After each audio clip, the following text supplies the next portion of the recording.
Iroyin. This is news around the world.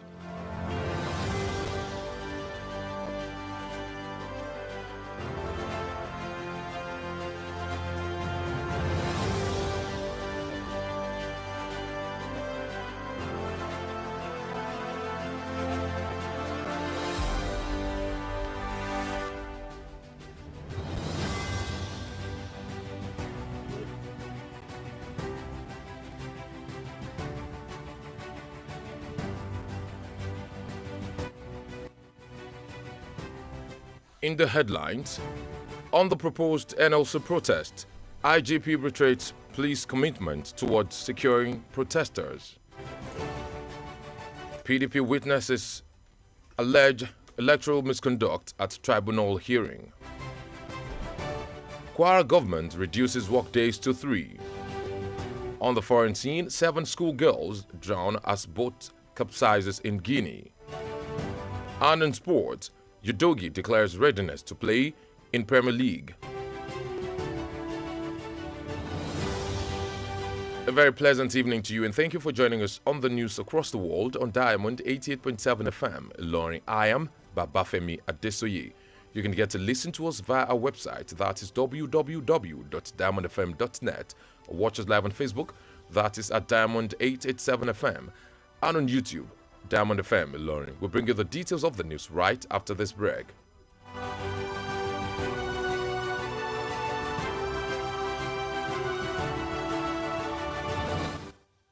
Drug abuse affects both brain and behavior. It has multifaceted impacts on one's body, mind, and nervous system. However, you can avoid being addicted by giving zero tolerance to the use of drugs. Associate yourself with the right persons. Do not give in to peer pressure and learn to handle life's pressure rather than resorting to hard substances. Remember, Diamond 88.7 FM cares for your sound spirit and good health. This message is from Diamond 88.7 FM.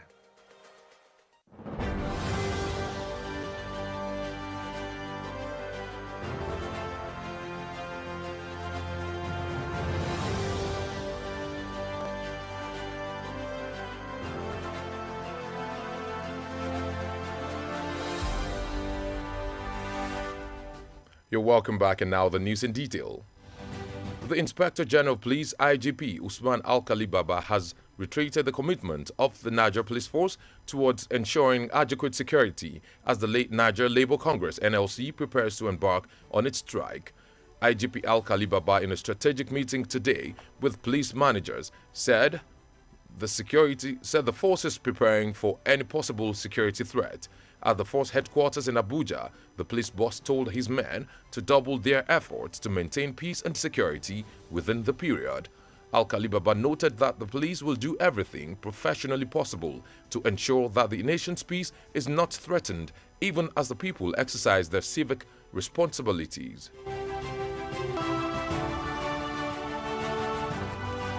Former Deputy President of the Niger Labour Congress (NLC), Amechi Asuguni, has asserted that there is no going back on the proposed strike scheduled for Wednesday, as he claims the federal government has not handled the subsidy removal process properly. Asuguni stated that anything above the current price without a concrete plan for refineries to kickstart will make the country unwise before the world. The question is, anything above the current price without a concrete plan for refineries to kickstart will make us look foolish before the world. Because people know that why Nigerian government was paying subsidy was because it's not refining herself. So doing away with subsidy without you refining after 30 years or more suggests incompetence. That is the problem we have in this country. The labor relations consultant noted that Nigerians are aware of the inevitability of the subsidy removal, but expect a functional refinery in the country before starting the process. He faulted the government's dependency on the recently commissioned Dangote petrochemical refinery, saying upon launch the facility won't bring down the cost of petrol as being touted. In fact, using Dangote as a yardstick or determinant factor for subsidy removal is laughable, because thank God the president did not even make reference to that. Because Dangote is Dangote. Dangote is not federal government. And let us not suggest that Dangote is now richer than Nigeria. It's not true. And therefore, if Dangote can put refinery in place within a space of years, federal government can do more than 4 refineries of that size in Nigeria.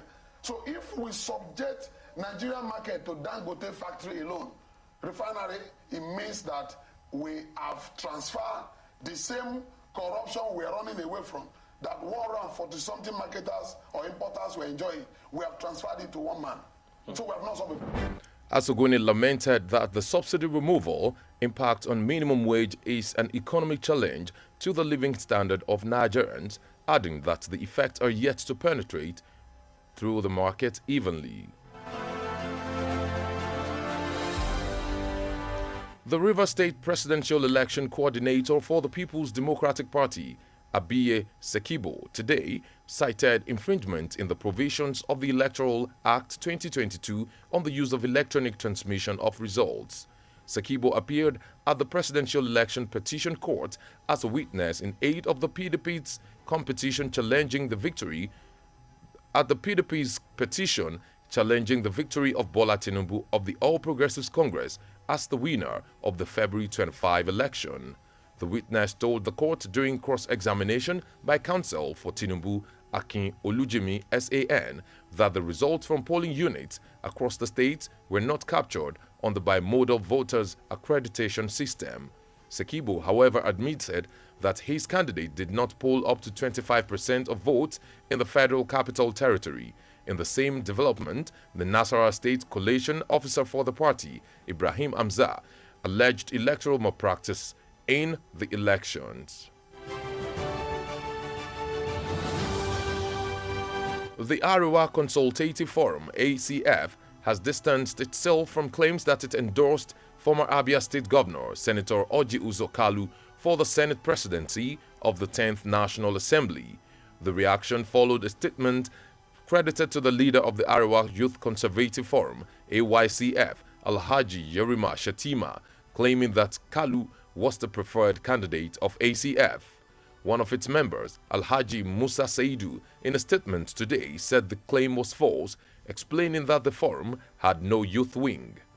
Saidu further said rather than support Kalu, ACF would rather prefer a candidate from the north because of its contribution to the victory of President Bola Tinubu at the presidential polls.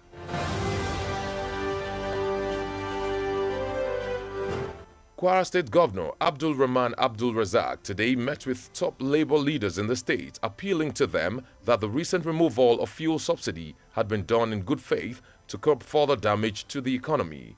That comes as the governor approved immediate reduction of work days for the workforce in the state to lessen the impact of the subsidy removal on their earnings. Civil servants will now work for 3 days in Kwara State as against the current 5 days. State NLC Chairman, Comrade Murtala Sahid Olainka, said the call for such a meeting by the governor shows good leadership on the part of the governor and agreed with Abdul Razak that dialogue is better than strike action at this time, urging the governor to use his good office as NGF chairman to intervene in the national issue for amicable resolutions. State TUC chairman, Comrade Joseph Tunde Meshak, said engagement and dialogue are the best options to resolve the issues. The meeting was attended by the NLC chairman, Comrade Murtala Sahid Olainka, State TUC chairman, Comrade Joseph Tunde Meshak, chairman, Nigerian Medical Association NMA, Kwara State Chapter, Dr. Ola Ahmed, chairman, National Association of Government General Medical and Dental Practitioners Association, NAGGMDP, Dr. Yusuf Amuda, Vice Chairman, National Union of Printing, Publishing and Paper Product Workers, NUPPPROW, Comrade Mrs. Medina Jimo, as well as the representatives of Nigerian Union of Local Government Employees, NULGE, among others. The news across the world is reaching you from the stables of Diamond 88.7 FM. Lauren, we're going to break now, and after then, we bring you foreign stories and sports news. Please do stay with us.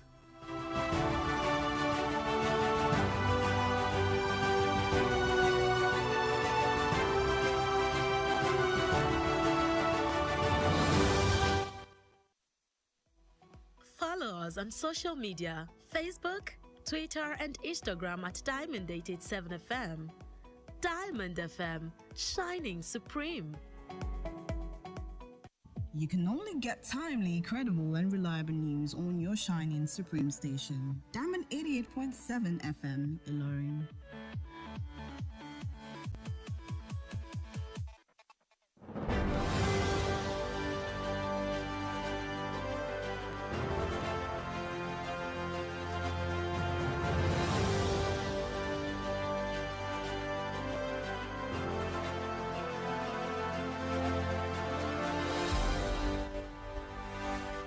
You're welcome back from the break. You're still listening to the news across the world, reaching you from the stables of Diamond 88.7 FM, Ilorin. Now we move on with the rest of the stories. Taking a look at happenings on the foreign scene, at least 7 Guinean schoolgirls drowned yesterday. The education minister today said a wooden dugout canoe in which the girls were traveling on capsized. The girls were crossing the Niger River in the northeast of Guinea in West Africa to take high school entrance exams that started today. Mamadi Keita, a security officer, said his half-sister was among those who died. A local source, speaking on condition of anonymity, revealed that the death toll was provisional and that the search for more bodies was still underway.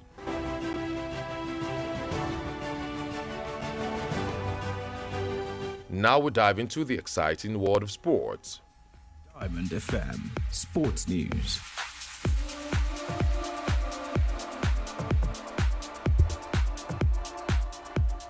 Tottenham-bound Destiny Udogie expressed his gratitude towards Udinese for giving him a great opportunity to show what he is capable of before asserting that he is ready for the Premier League.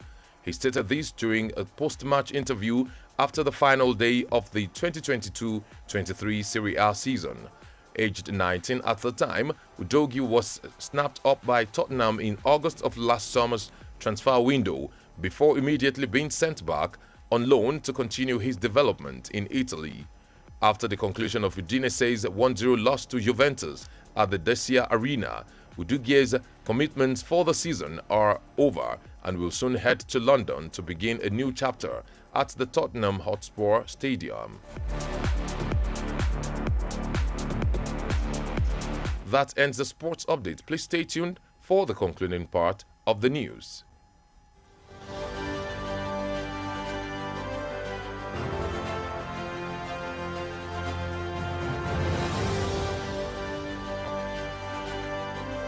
And now we have come to the end of the news across the world, but before we go, here again are the major highlights. On the proposed NLC protest, IGP reiterates police commitment towards securing protesters. PDP witnesses alleged electoral misconduct at tribunal hearing. Kwara government reduces workdays to 3. On the foreign scene, it was brought to you that 7 schoolgirls drowned as boat capsizes in Guinea. And in the world of sports, we also told you that Udogie declares readiness to play in Premier League. Did you know? Today in 1972, World Environment Day was founded by the United Nations General Assembly to increase public awareness of environmental challenges and encourage action for the protection of our environment. Now you know. Diamond FM says, taking care of yourself also means taking care of your environment. Let's imbibe keeping our environment clean to lead a healthy lifestyle. For news coverage or information about happenings around you, kindly contact the Diamond FM newsroom number on 0916 062 7526. Once again, the number is 0916 062 7526. The news across the world was edited by Mahmoud Lawal. I am Babafemi Adesoye. Thank you for listening to your Shining Supreme station. Enjoy the rest of your evening.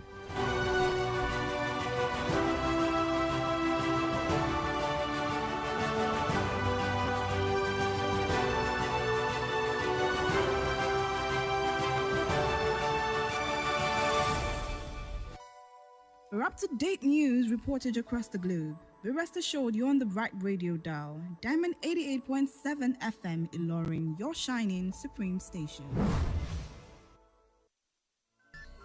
From news to sports, current affairs to entertainment, beautiful music, amazing programs, we got you all covered at Diamond 88.7 FM. Diamond FM Ìlọrin, àwa là ń gbé ìròyìn àwọn ìṣẹ̀lẹ̀, orin àtàwọn amúlùdùn yògbà tí ò láfijọ́ ṣe ti aráyé. Láti inú yàrá ìròyìn Diamond 88.7 FM Ìlọrin, ìròyìn àgbáyé.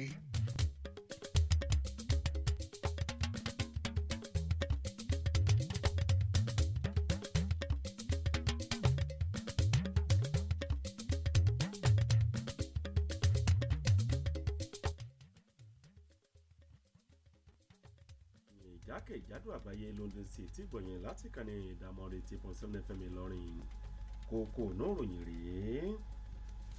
IG ọlọ́pàá gbarata lórí ìfarajìn ọlọ́pàá lórí dídáàbòbò àwọn olùfẹ̀hónúhàn látàrí èròǹgbà ìwọ́de ẹgbẹ́ òṣìṣẹ́ NSC. Olùjẹ́rìí fẹ́gbẹ́ òṣèlú PDP fẹ̀sùn àṣemáṣe nípa ètò ìdìbò sùn nínú ìgbẹ́jọ́ kan eléyìí tó jẹ́ ti ikọ̀ tribunal. Ìjọba ìpínlẹ̀ Kwara ni wọ́n dín ọjọ́ òṣìṣẹ́ àwọn òṣìṣẹ́ kù sí ọjọ́ mẹ́ta láàrin ọ̀sẹ̀ kan. Nílẹ̀ òkèrè, àwọn akẹ́kọ̀ọ́bìnrin méje ni wọ́n tẹ̀rì lásìkò tí ọkọ̀ ojú omi eléyìí tó dojúdé nílẹ̀ Guinea. Lẹ́ka tèrè ìdárayá, Udigi kéde ìgbáradì rẹ̀ láti kópa nínú ìdíje ti Premier League. Ẹ ṣeun fún dídarapọ̀ mọ́ wa lórí ìròyìn jákèjádò àgbáyé láti lè ṣe Diamond 80.7 FM nílùú Ìlọrin. Olarenwaju Ogunniyi ló níròyìn. Ẹ lè rí wa gbọ́ lórí ìtàkùn ayélujára www.diamondfm.net tàbí kẹ́wò wá tààràtà lórí ìkànnì abánidọ́rẹ̀ẹ́ Facebook ní Diamond 88.7 FM àbí YouTube ní Diamond FM nílọrin. A ó mú ẹ̀kúnrẹ́rẹ́ ròyìn wá fún yín lẹ́yìn ìdánidúró ráńpẹ́ yìí.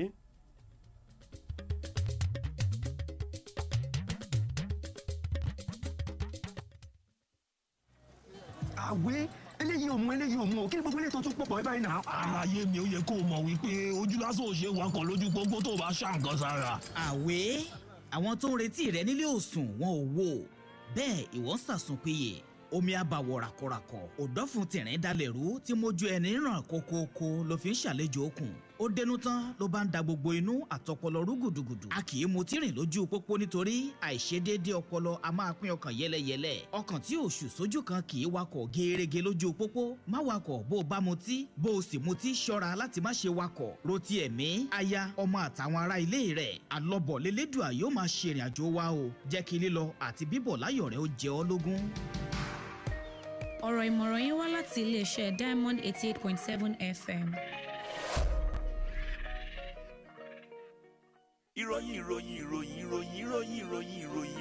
ìròyìn ẹ̀kúnrẹ́rẹ́ láti iléeṣẹ́ Diamond FM.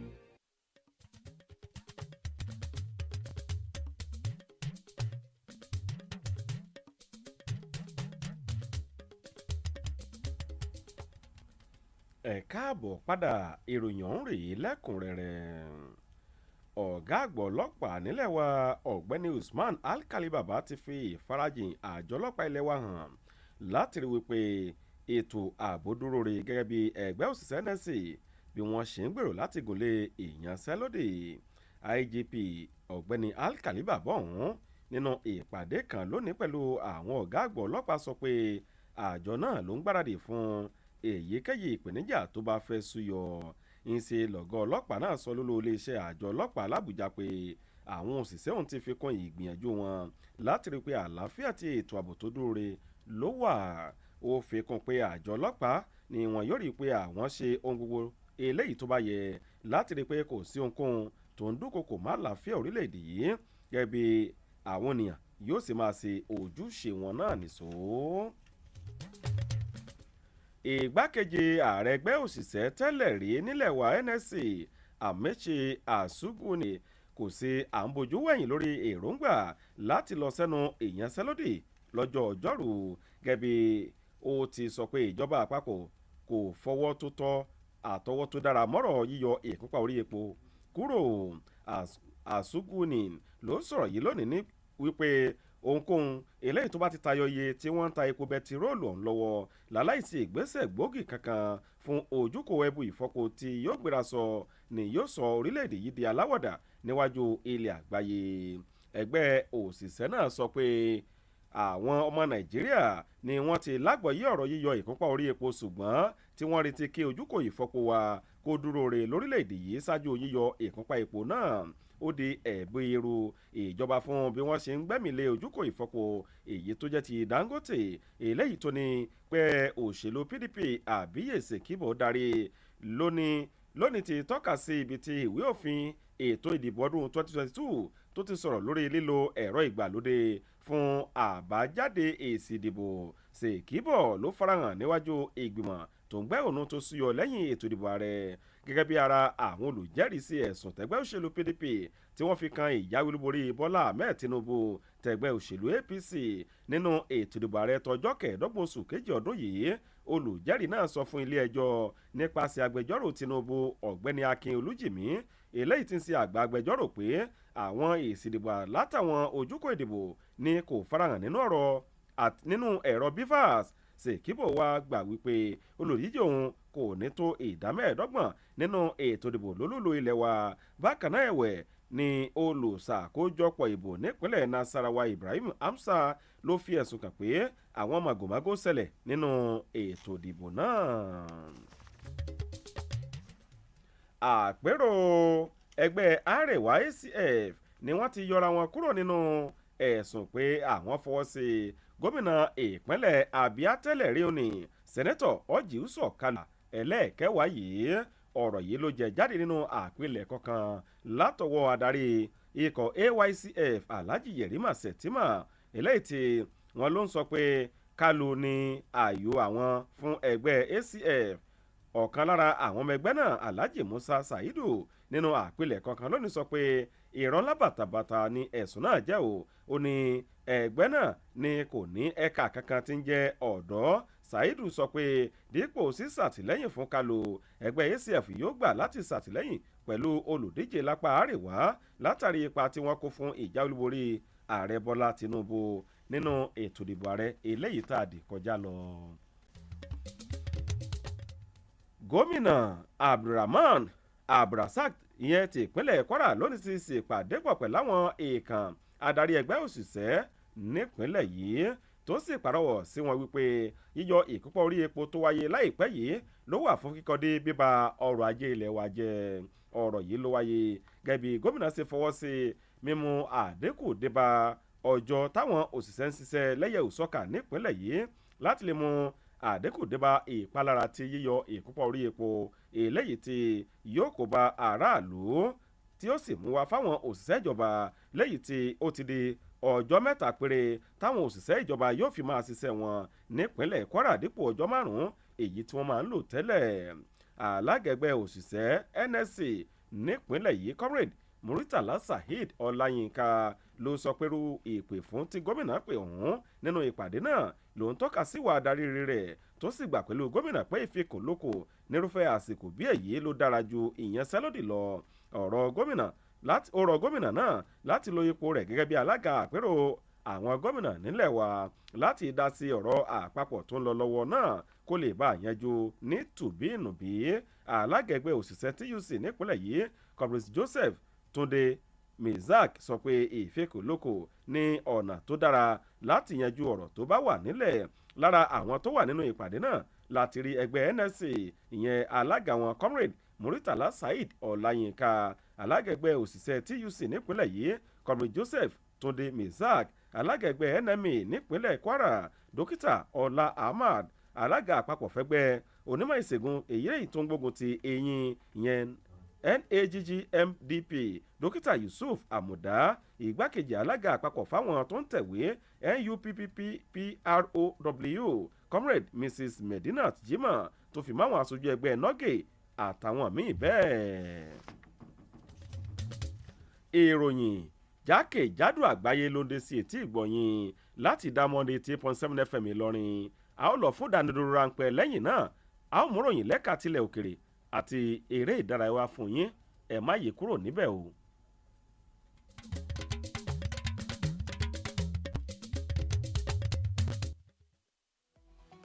ẹ darapọ̀ mọ́ wa ní ìtàkùn káyélujára wa ìtàkùn ìbádọ́rẹ̀ẹ́ Facebook ìtàkùn abẹ́yẹfò Twitter àti Instagram lórí Diamond 887 FM Diamond FM Shining Supreme.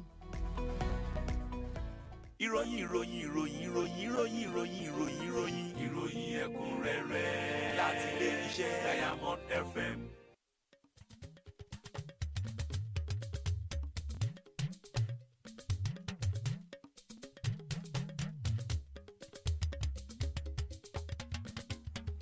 ẹ káàbọ̀ padà ìròyìn ìjákèjádò àgbáyé lẹ́sìn tẹ́tí gbọ́ láti kànnì Diamond 88.7 FM Ìlọrin ìyókù ròyìn rèé látilẹ̀ òkèrè. Òkèrè tán àwọn akẹ́kọ̀ọ́bìnrin ilẹ̀ Guinea méje ni wọ́n tẹ̀rì sómi lánàá mínísítà fẹ́tò ẹ̀kọ́ ilẹ̀ ọ̀hún sọ lónìí pé ọkọ̀ ojú omi onígi tí wọ́n fi ń rìnrìn àjò wọn náà ń ló tẹ̀rì sómi ńṣe làwọn ọmọbìnrin náà ni wọ́n gun ọkọ̀ ojú omi ọ̀hún láti sọdá odò Niger River ní ìlà oòrùn àríwá ilẹ̀ Guinea lẹ́kùn ìwọ̀ oòrùn ilẹ̀ adúláwọ̀ lọ sí ìdánwò sílé ẹ̀kọ́ high school tó bẹ̀rẹ̀ lónìí. Elétò ààbò kan Mamadi Keita sọ pé àbúrò òun gan wà lára àwọn tó jáde láyé náà.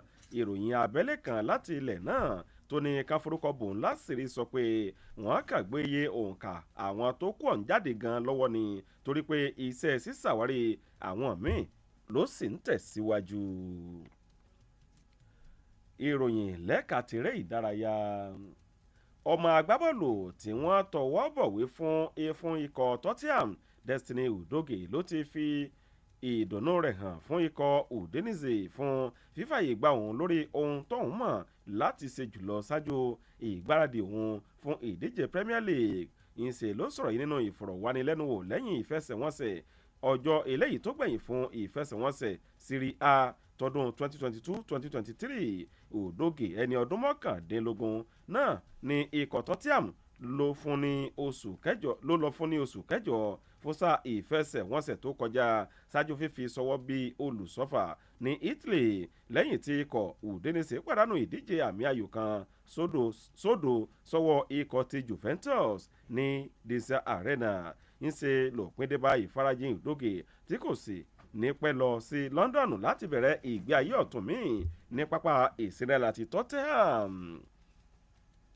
Kò ní jù báyìí lọ nínú ìròyìn jákèjádò àgbáyé láti Diamond 88.7 FM Ìlọrin ṣùgbọ́n ká tó máa lọ àwọn kókó tá a mẹ́nubà rẹ̀ lẹ́ẹ̀kan sí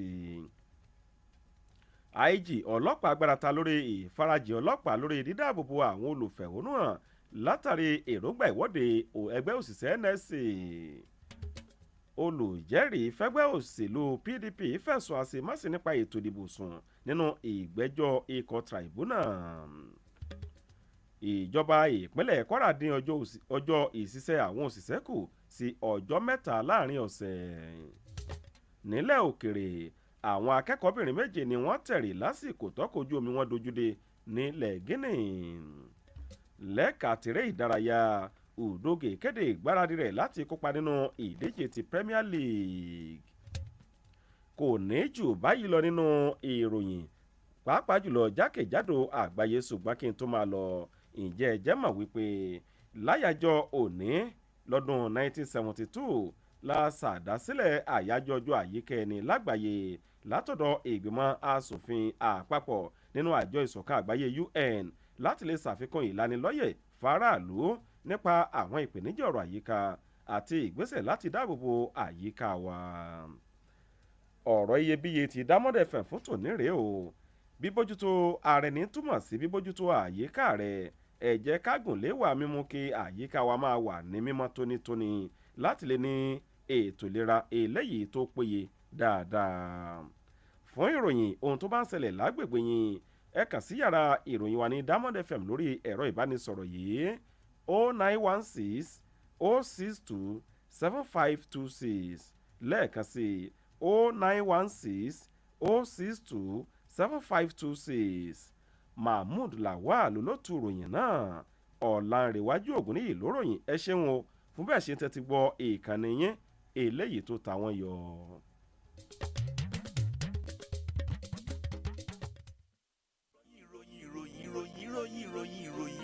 ìròyìn ẹ̀kúnrẹ́rẹ́ láti ilé iṣẹ́ Diamond FM. lọ́dún tá a wà yìí o a máa ṣoríire ilé iṣẹ́ wa lálùbáríkà tí pọ́ǹpì onílẹ̀ ìfọkànbalẹ̀ làwọn èèyàn ti ń ralẹ̀ torí pé ọ̀rẹ́ ará ìlú ni wá o. òdodo ọ̀rọ̀ ni tí pọ́ǹpì concept onílẹ̀ ìfọkànbalẹ̀ sì ń pinrin ọdún fún gbogbo olórí